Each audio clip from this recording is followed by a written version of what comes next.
growing up, I only knew of asking forgiveness and accepting Christ into your life, and then you can't do all this stuff. And that I didn't want any part of growing up, because I knew I wanted to go do a lot of sinning. Drugs being around me was a normal thing. Smoking pot, then rolling pot, doing all that was just a normal thing in my life. And my stepfather was a member of the Hells Angels. My mom started using drugs. I was 17, 18 years old. We got into a fight. She literally almost killed me that day. She had me down on the ground. She ended up pretty much strangling me. Hands around my neck and choking the life. And it was at the last minute that she let go. But I remember laying there thinking, she's gonna kill me. From there, I just never, I stopped talking to her. I went off into the military. I was Air Force intelligence. Started partying even more, basically doing a lot of drinking and sleeping around. After I left out of the military, I started living with a guy roommate, and he had a friend, a girl that came over and brought us to Calvary Chapel.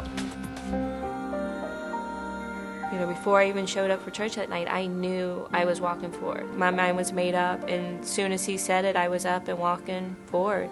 I did my altar call. I walked away, and I think maybe the following weekend there was a message about doing your water baptism.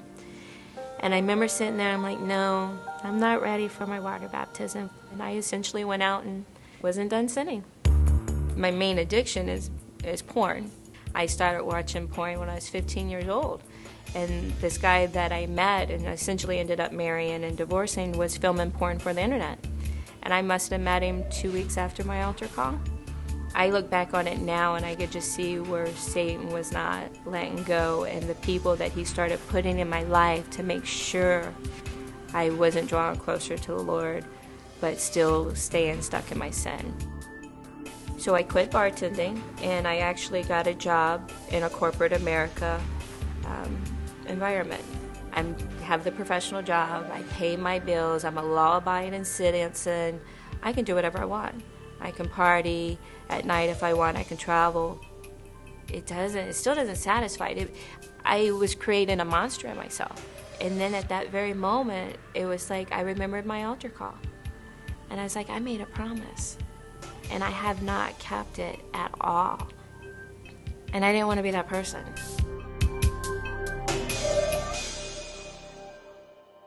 There was something in me where I was wanting to complete my degree in theology. And I came down one Sunday, and Pastor Bob was talking about the Calvary Chapel Bible Institute. And the registration was almost about to end, but you still had time to get in. So that next week, I sought out where the Bible Institute was. I met with this girl.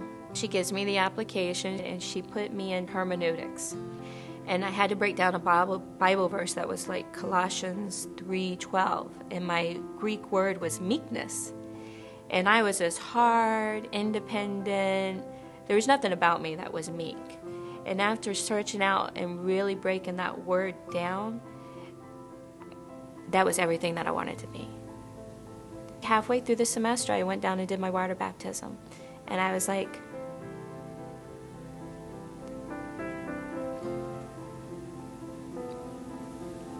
God, I really don't understand all of this.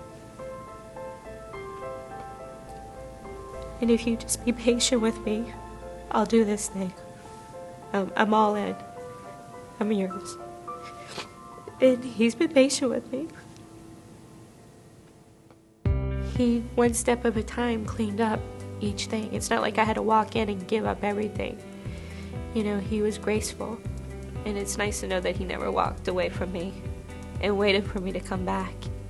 I am so happy and satisfied. And doing ministry and helping others and going on missions trips and, you know, just working for God is really satisfying. So that's all I can say.